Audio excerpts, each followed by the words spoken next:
All right, so I've gone ahead a little bit to give you a visual of what we're going to be doing. So this is the basic pattern that we're working on. Again, it's just a checkerboard pattern, but because we're alternating colors, it's making nice diagonal stripes. So we start with our squares that we cut out, and then you sew them together with the right sides together. So you sew it along the top seam, and you'll end up with rectangles like this. And then you'll sew those together along that seam and end up with your squares. And then at that point, you can sew them all together and make really long strips that are the entire length of your quilt. Or you can do like this and just do it as you go. I prefer doing the long strips and then sewing them all together at the end.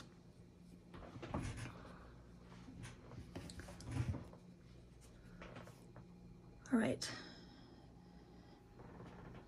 So first, we need to talk about seam allowance.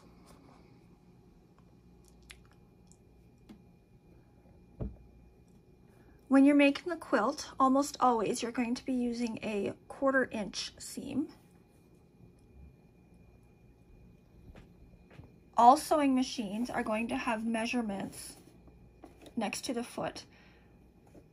Mine has 3/8 of an inch, 5/8 of an inch, and 7/8 of an inch that are marked, and then there's lines in between. You've got your 1/2 inch and so on. You might have noticed that I did not say I have a line for a 1/4 inch. A lot of machines, your foot, the distance between the needle and the edge of your foot in a lot of machines will be a 1/4 inch, but not all. This one is not my regular machine foot. This is specifically a 1/4 inch foot that's designed to be exactly a 1/4 inch. Now, I've made plenty of quilts using the normal edge of a regular foot, which tends to be a little bit bigger than 1/4 inch, but as long as you allow for that when you're calculating how big you want your quilt to be, it doesn't really matter that much.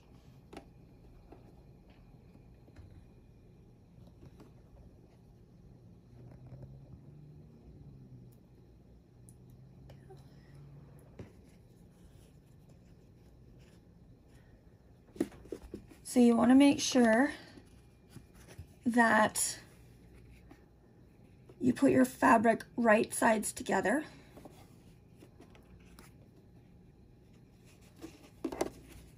On the inside.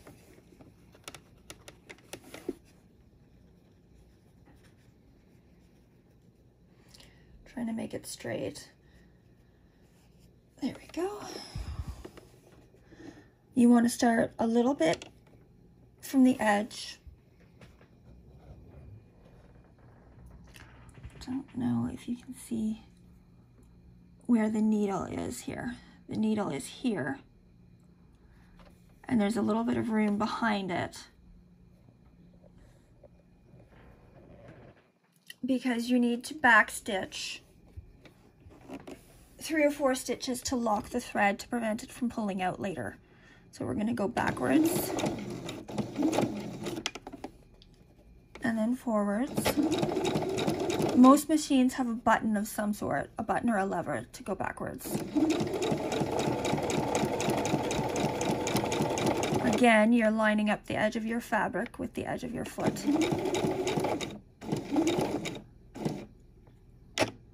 And then going back to lock the thread again.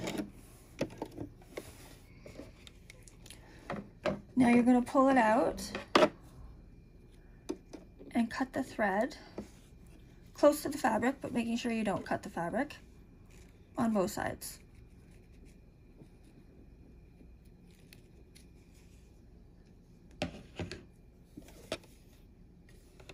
Now some machines, like my machine, have a thread cutter on the side of the machine where you would just pull your thread over there and it'll cut it.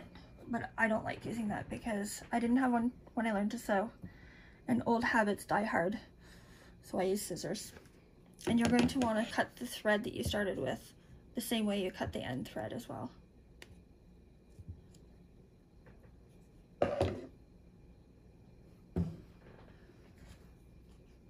And you can see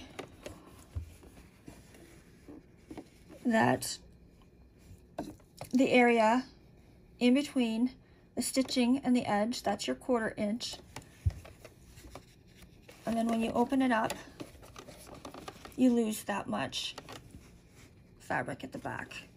So it ends up to being 2-inch squares rather than the 2.5-inch squares that you started with.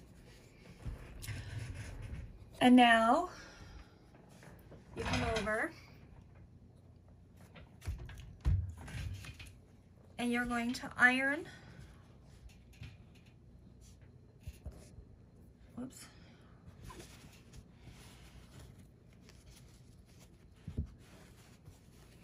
Your rectangle, but you want your seam allowance to be facing towards where the colored fabric is.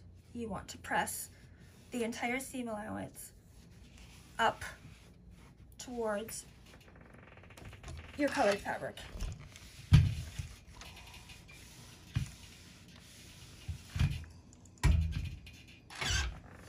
Like that. So now it's lying flat against the color, or at least as flat as it will be. And the reason for that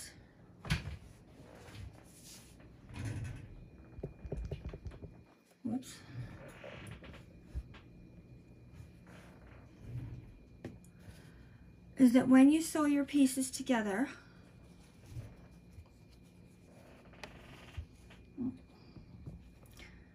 zoom out, should have done that earlier. You've got your 2 pieces,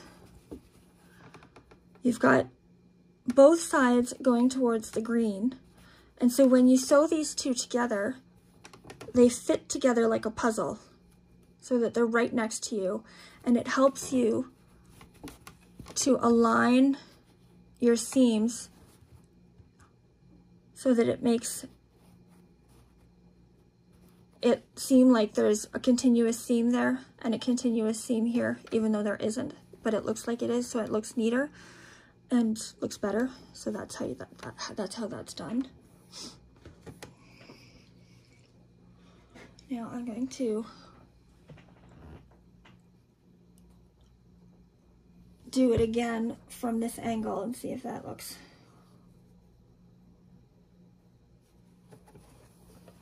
Again, back stitching, going forward,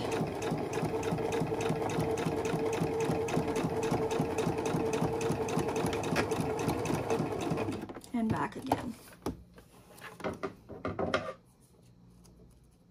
Cutting the threads.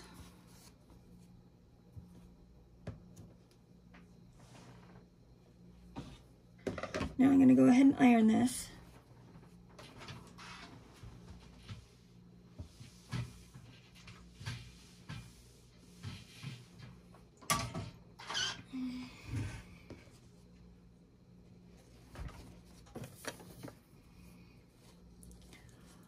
And now I'm taking that one with the green side up and then putting right sides together again with the green side down.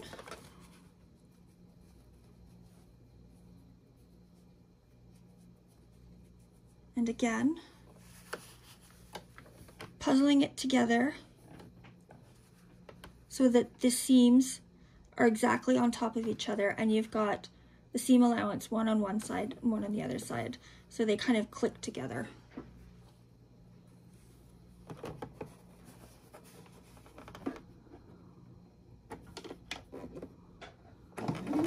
Backwards.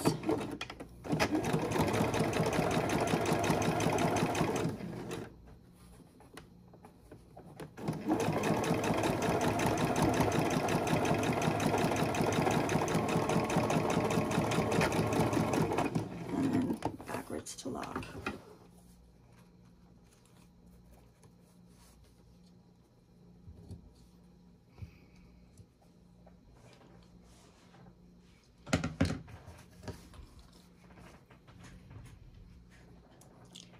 Now this time, when you're pressing it, it doesn't really matter which way that you press it. Whatever it is, I always find it easier to press up.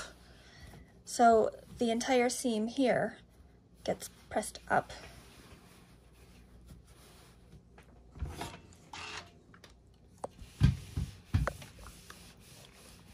And then you make it flat.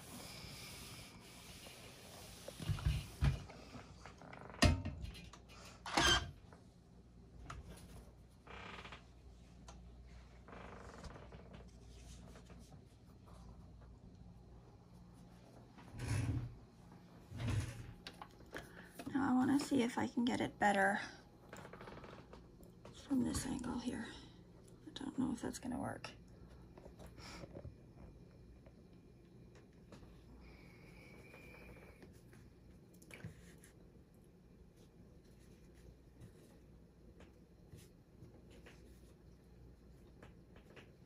So now I'm going to take one of the white and pink squares and one of the pink and green square, or the white and green squares, and sew those together.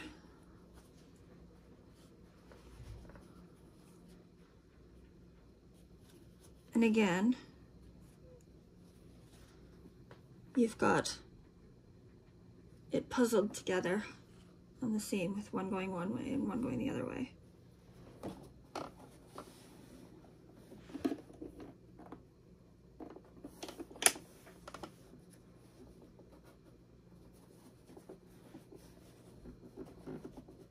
You can see the button here is what I press to go backwards, and it gives me a light to see that it's on.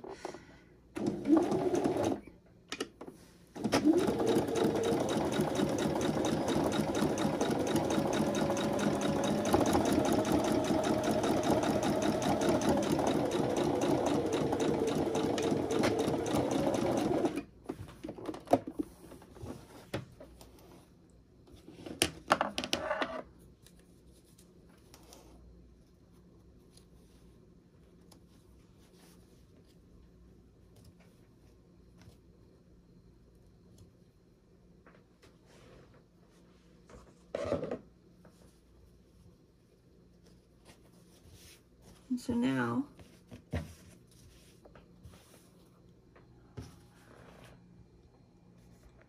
we've got the two sewn together. I haven't ironed it, obviously, but that's how it works, like that. All right, so I will keep plugging away at this, and I will show you later how to sew the strips together. So thanks for watching, and I'll catch you next time.